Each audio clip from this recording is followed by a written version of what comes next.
So today we are talking about the fifth principle, but what I want you to know is the 5 principles themselves, what's happening, are a formula for transformation. And I don't want you to just nod.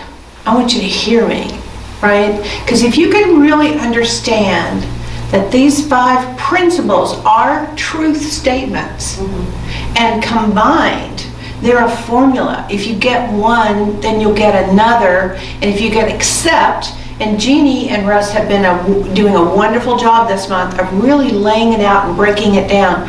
But if you can accept first, the first principle. What is the first principle? This is my crypt notes right on the screen. God is absolute good, everywhere present. God is. Remember I taught you once the little God is, I am, I think, I pray, I do? Yeah. If someone asks you about unity, you can just, like one of my folks down in Kerrville said, you know, I had my hand under the table, we were at lunch, my friend asked me about unity and I said, God is, I am, I think, I pray, I do. So I could tell her by using the crypt notes. This is how I wrote it down up here. Well, it's not showing you on the screen exactly what my screen looks like. Very interesting. Okay, just get over the fact that you can see all the other slides. It's good. Okay, so God is absolute good, everywhere present. However, what we talk about every single week, what do we say together? There's only one presence and one power active in my life and in the universe. God, the good. The omnipotent, all the power of the universe. Look at this slide. All the power. It's so easy for us to sit in a sunset and be in awe, right? Our word of day for the day was wonder. It's easy to look at Mother Nature because we're given so many opportunities to be in awe and in wonder. But look at every other aspect of your life that same way. Did you hear that phrase from the Talmud that was in the song? Every blade of grass has an angel looking over it saying, grow, grow, grow. A blade of grass. And that's true, right? This is ancient wisdom. So think about yourself from that perspective. You are how many more times the presence of a blade of grass?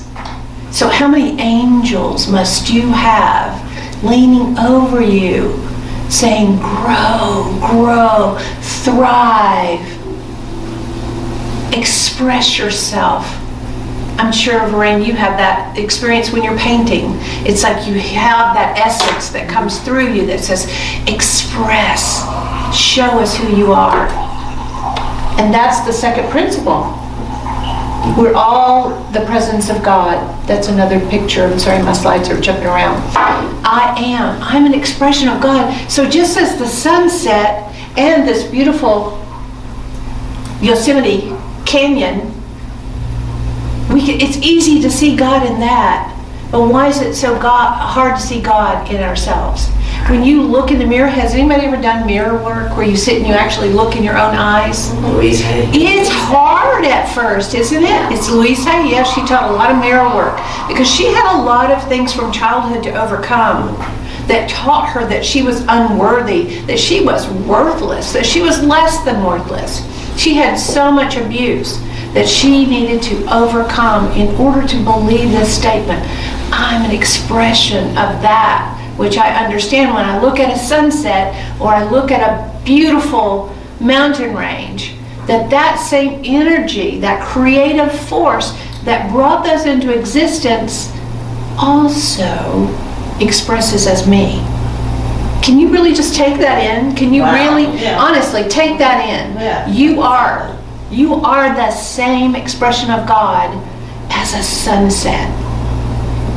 You are the same expression of God as a beautiful mountain range and also a blade of grass, right? All of those ways in which God expresses, you are equally an expression of God. And when we have those messages, sometimes it's hard for us. It's really hard to say, oh, I I am. It's easy to look at someone else and go, oh yeah, I see God in you. I see God in you. I look in your eyes and I see God in you.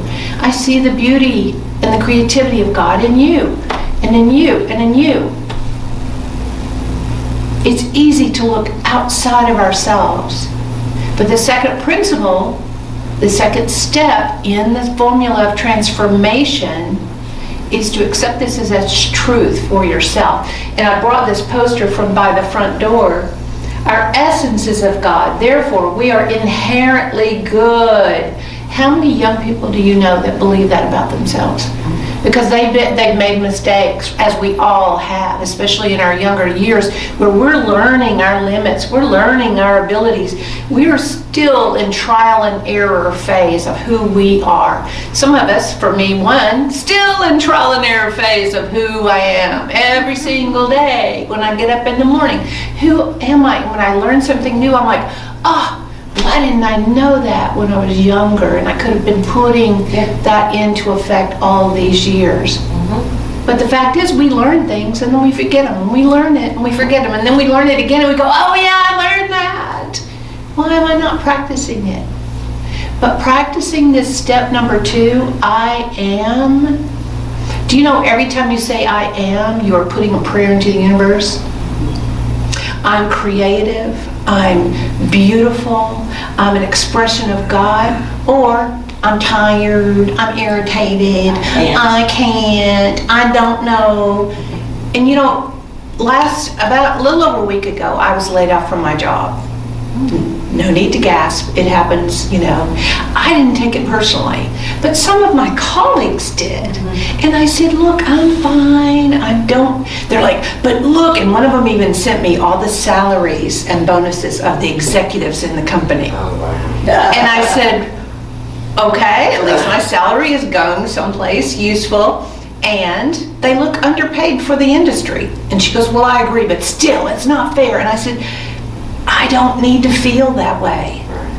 For me, personally, I'm not special. I'm not like magnanimous, oh, okay, lay me off and I won't be affected. Of course, I went through a few emotions here and there, but the fact is, if I choose to be angry about a choice someone else made, who am I harming? We all know the answer, right? I'm harming myself. I'm the one. I have to carry around those emotions. So I choose not to be. And if I feel a little unsettled, the day I had to go ship my equipment back because, you know, I work from home, that was an emotional day. I felt some feelings, but I let myself have those feelings because I am an expression of God, and I do have dominion over myself, and I can choose. I can feel the feelings because, yeah, they're moving through me. But am I my feeling? No, I am who I choose to be on any given day. When I wake up, I get to choose for that day who I'm going to be. If I choose to be mad, then I suffer the consequences of it. And if I want to see what's next for me, which I believe it always gets better and better and better, so if I want to see what's next for me, holding on to anger and resentment is just going to block me from moving forward. So that's who we are. We're an expression of God, and we have all of that infinite power and substance and influence in the universe at our disposal because we're also that expression. So if we want to see what's next and we want to look with eyes uplifted, then we need to choose to be that presence. Yeah? So it's really easy to look in a baby's eyes, right, Jeannie? Yeah, she knows this. Look at her. She's thinking of her grandbaby right now. It's so easy to look at a baby's eyes and see that because they're so open, right? They're not jaded. They hadn't had a thought of anything other than wow, wonder, awe. Every moment, oh, a finger, wow, I can put it in my mouth. I can get my whole fist in my mouth. A toe, oh my gosh, it's just so exciting. They're just open, so it's easy to look in beautiful baby's eyes. But what about your partner who's annoying? They are that, right? They are also God. What about someone in this room? Can you look turn around and look somebody straight in the eye. And hold that gaze. Hold it. Hold that gaze. And let yourself, as uncomfortable as it is, to really see that. But, you know, and there are times when we do these things and somebody looks away and they're uncomfortable. But you know what? You still can make yourself available and present, regardless if somebody else is uncomfortable with that sort of connection. I am. And if you believe that, then let people know that about you. And you might have to get up every day and remind yourself, I am. And as an I am, an expression of God, how are we going to choose to be in our day that day? What are we going to do with our time and our energy? So I think this is the third principle, right? I have it abbreviated. Our thoughts create our experiences, and I added feelings. Our thoughts and our feelings, just as I was describing. I don't want to block myself from moving forward into what is next, because I know the universe, regardless of what I think, always has a better plan for me. Always is delivering me what it is I've said I wanted. But sometimes I don't recognize it because I thought it needed to look this way, but it looks this way. But I need to stop and go, oh yeah, that is all the attributes that I put down in my desires. That's everything I was calling to me. I didn't expect it to turn up that way. That's the truth and the beauty of it and the excitement. If you can open your eyes, open your mind, and let your heart be open. So the third principle here on this poster is we are co-creators with God, creating reality through our thoughts held in mind. Does anybody know Dr. Joe Dispenza? Oh yeah. So what does he say about thoughts? He says thoughts are electric. Thoughts put energy out there. Feelings, this is why I edited this, thoughts and feelings. Feelings are magnetic. They draw back to you through that infinite, that quantum physical I seriously watched that video before it came here. Yeah, there you go. Preparing yourself to hear this message. So our thoughts are electric. They go out into that field, that quantum physical field we call God. That's what it is. It's energy waiting to be expressed. You know, I read the Tao Te Ching practically every day. I like the Jonathan Starr version of it. He's a very adept scholar. But anyway, in the Tao Te Ching, it talks about the Tao. That's the energy that's just there, just present, right? Charles Fillmore called it substance. Day is the acting upon that energy. So we are a part of that, acting upon that energy with every thought and every word, and especially, I said especially when we have emotions attached to it. They are magnetic. So we put our thought out there, but we need to hold our emotions to awe and wonder and joy and expectation. And then allow our magnetic emotions to draw back to us at that level of our thought. Now we all know that this phrase, that you can't create a new outcome from the same level of thinking that created the concern or the issue, is attributed somewhat, I'm paraphrasing, to Einstein, right? But that's the same thing. He's talking about energy. What was all of his equations were about energy. If you're putting thoughts out there of negativity and concern, oh my gosh, this is terrible, then what can come back to you? Only that level of vibration. It's a field of energy, and it works both ways. It's a boomerang. So, it's a boomerang, exactly. A very, very good illustration. So when we put our thoughts out there, I am infinite, all my possibilities are beyond my imagination, oh, I can't wait to see how this unfolds, then you're just giving the universe carte blanche to give you so much good, and it comes back to you at the level of the feeling, the magnetic, emotional level that you're putting out there. You see the formula coming together? When you accept that God is everywhere present, that you're an expression of it, that you can interact through your thoughts and feelings, oh my gosh, you are unlimited. You're only limited by what you believe. If you won't accept this and you won't believe it, then you just keep marching in the mud, which, that's all fine. That's good. But it's better when you embrace it. So how do we do it? How do we embrace it? Prayer and meditation. So prayer, we know every thought and every word is a prayer. I did a couple of prayers this morning. That's a moment where we come together, we take our breath, we feel it together. And when you come together with someone, it amplifies. I have a friend, we never talk about prayer or religion, but a couple of times she's helped me sell my houses at the dollar amount that we shared together. And this is my baby unity days back in the mid-90s. And I just said to her, this is what I need by this date, my house in Atlanta when I was living in Dallas. And she said, I agree, it'll happen.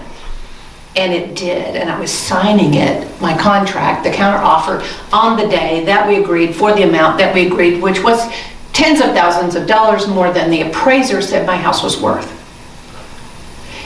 I was like, oh my gosh, I called her, do you know what I'm doing right now? And that was like one of those moments where it was like a lesson learned, right? That actually happened. So when I was selling my house in Kerrville, I'd sold a house since then, but I didn't get her involved. But when I was selling my house in Kerrville, I called her up and I said, hey, things are coming together, but here, I've already bought a house, and let's agree again. Let's have an agreement. One of my folks from Unity of the Hill Country, when I was minister there, she heard me when I said agreement. So now she doesn't even say prayer. She says, let's have an agreement. So she went into the new minister there, let's have an agreement. And he's like, what? You don't have to be spiritual for this to work for you. It is always working. It's on. It's turned on. Volume up all the time. Listening. Waiting for you to put the energy out there. It's transformation because we're always changing. There's always something new. There's always something more. There's always something better. Sometimes when we get to a certain point in our life, we think we're done. You're not. You're never done with abundance. There's always more money. There's always more joy. There's always more love. There is no limit, even in your life. You know what the limit is? Your own mind and your own thoughts and your own beliefs. So if you can get past that, even if you have limiting beliefs, you can choose to get past it. You don't have to do some deep therapy and pull it all up. You don't want to dredge up all your stories. You just need to say, I feel that block, I feel that challenge, and I'm going to choose to put my attention on what I want next and transform your life. But see, this is what we think of as prayer, right? Bow your head, put your hands together, and that is, and it is, and it works for a lot of people. But you can also just sit there and enjoy the fog and open your heart and your mind in that moment with nature. That's my favorite way to pray, is just be with nature. To look at the squirrels. Did I tell you guys about the turtle in my backyard in this rental house? It literally has come to the back patio and sat there. Oh. And I'm like, oh, are you thirsty? Because I'm allowing myself to be in community. And so I brought it some spinach and some carrots and a little lid off of a jar with water. And that thing climbed in there, drank all that water. I refilled it, drank it again. And then it was fine and it went off. But if we allow ourselves to be one, which we believe that we are, because we're all that energy of God, we can connect with the turtle, a box turtle. But that turtle somehow knew that it could look toward me and ask for water. How does that happen? I don't know, other than principle number 1, God everywhere present. So I can be an expression of God when I'm listening to what that turtle needs. It's happened before too with squirrels, because they're much more animated than a turtle. But they're like, hey, it's 100 degrees, give me some water.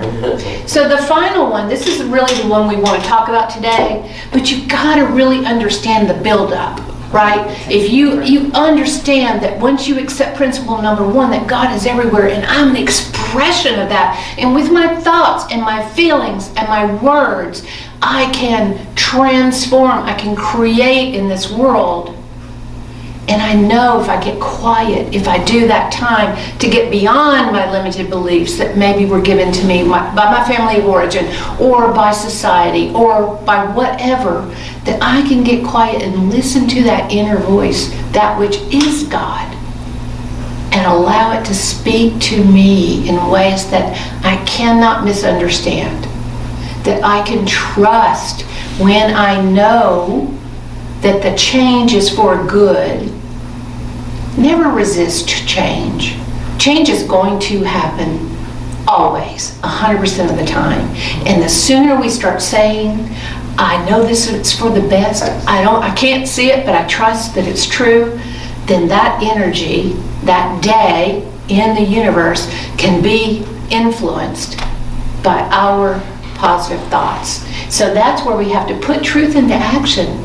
We have to accept. Now it says so here, through thoughts, words, and actions, we live the truth we know. Thoughts, words, and actions. You don't have to be Mother Teresa. You don't have to go off into wherever. You don't have to look like a big sacrificial. You can do the smallest of things. My friend Mary Reed was posting on Facebook that she was in an airport and she struck up a conversation. This couple were going on their honeymoon, so she decided to buy their tacos for lunch as a celebration of their marriage. And someone else overheard her, and then they came by and they gave her some money to help pay for the tacos. And it was just this flow of energy and love. And when you live in expectancy, the fifth principle serves you and serves everyone around you. Because when you do your preparation through thoughts and prayer, you're going to be guided. Just like I could have looked at the turtle and just said, oh, wonder where that came from. But I asked the turtle, what do you need? From my heart. I might have said it out loud. Who knows? I live by myself. My dog doesn't mind if I talk to turtles. But what do you need? What do you need? How can I be present? What can I do to show up more from that divine space? How can I interact with that field of energy that we call God? How can I be that? How can I put truth into action? That's what truth into action sounds like, such a heavy burden, right? Oh, I'm responsible for truth.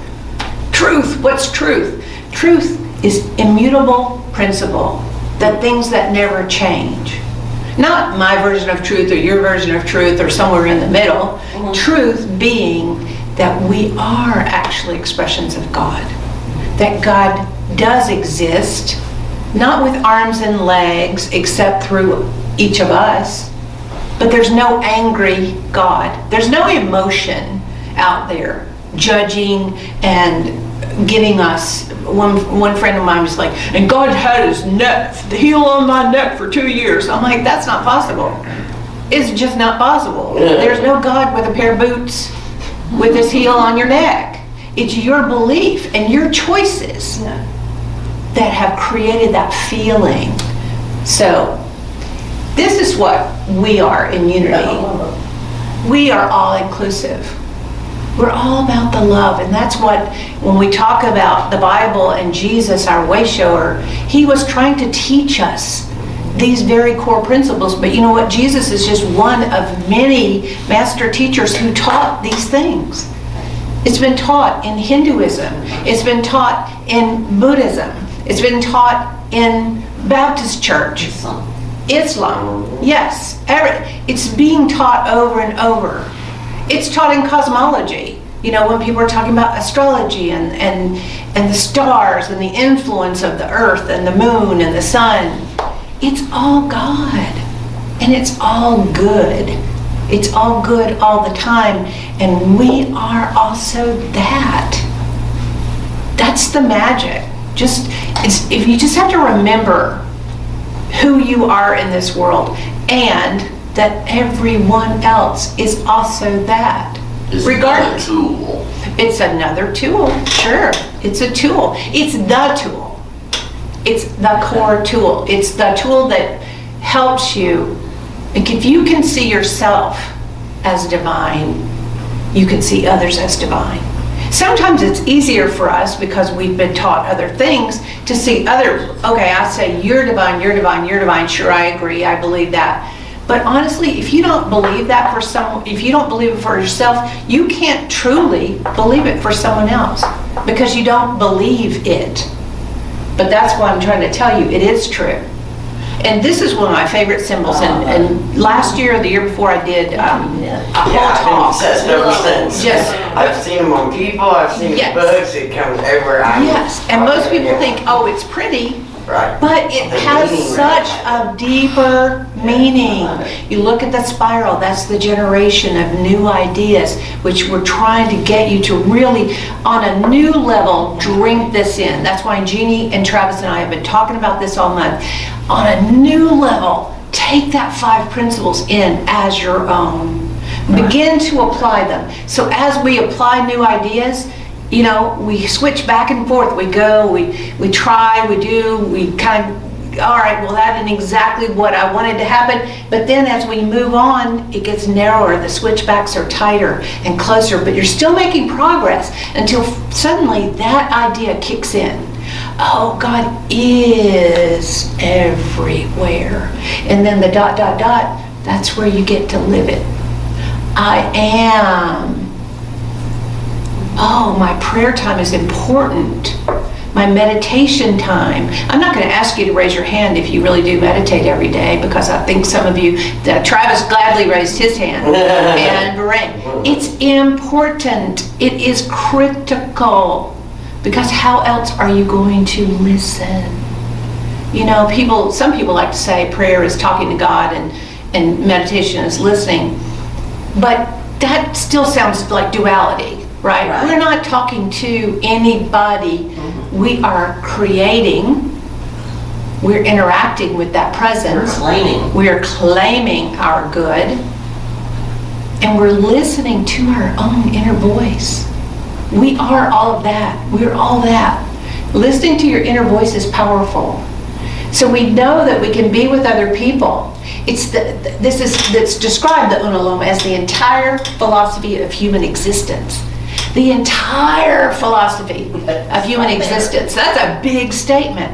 But look at it. New ideas, applying them, getting that idea, aligning with it, and then starting over. Because now you're starting from a new level of understanding. Just like whenever I said that first time I sold a house for the $1 that I said, and la la la, it was like, oh my gosh, that worked.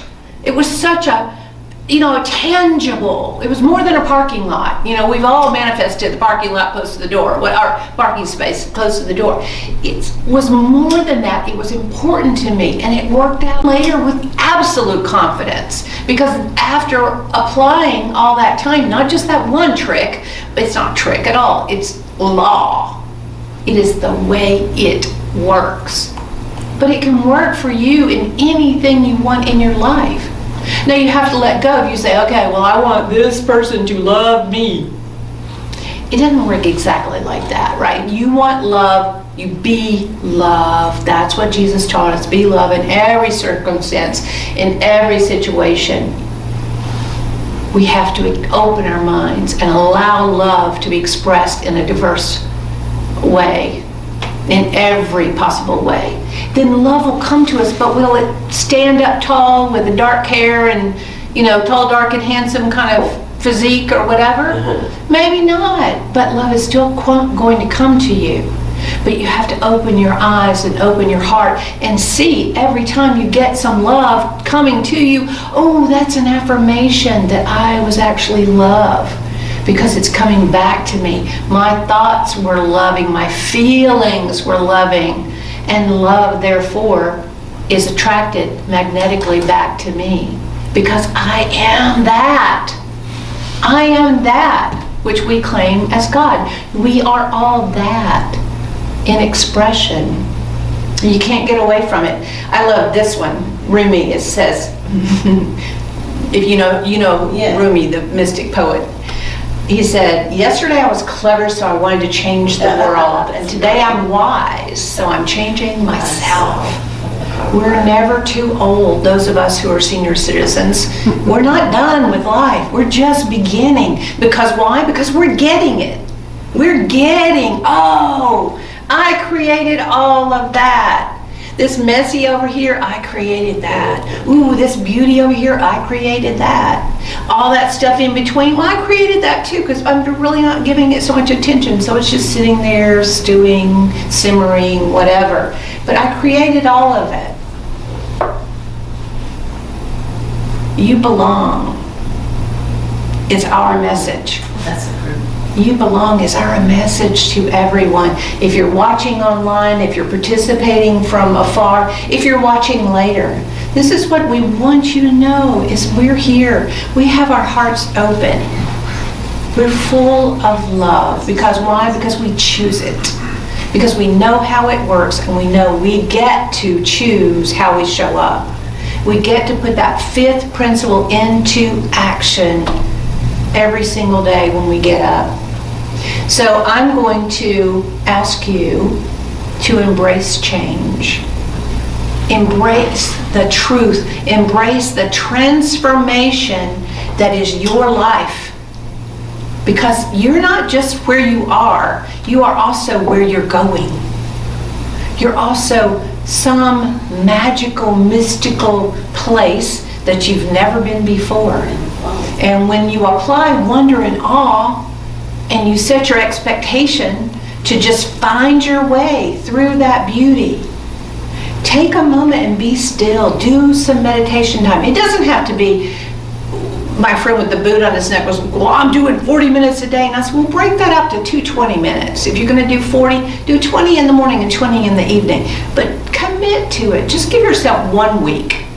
Just 1 week, and you can do 5 minutes. And your 5 minutes starts whenever you let the thoughts go, right? Not 5 minutes of fretting and worry, right? Sit, take a deep breath. Focus on your breath going in and out of your nostrils. That's such a simple way to just quiet your mind because you've got a focal point. When you give yourself that moment, you really just open up so much. And listen to what comes after that. When you come out of your meditation, listen to what you're guided to do or say. Maybe you want to phone someone. Maybe you just want to take a moment and do a forgiveness practice for yourself. Something that came up that like, oh, I thought I let that go, but it seems like maybe I didn't. I'm just going to take a moment and journal. Give myself a moment to let that move through me. Because it will all come to you. Whatever it is that's holding you back, frustrating you, it will come to you so you can allow yourself to release it. And then follow that guidance. Give that turtle some water. Just do whatever it is. It's a simple little thing. But it gave me so much joy to see that turtle drink up all that water and then wait for me to bring it some more water. And then when it finished the second lid full, I filled it a third time, but then it left because it got enough. It got enough, and it knew when it was full. So we can do that same thing for one another. So I don't know if we can hear this song.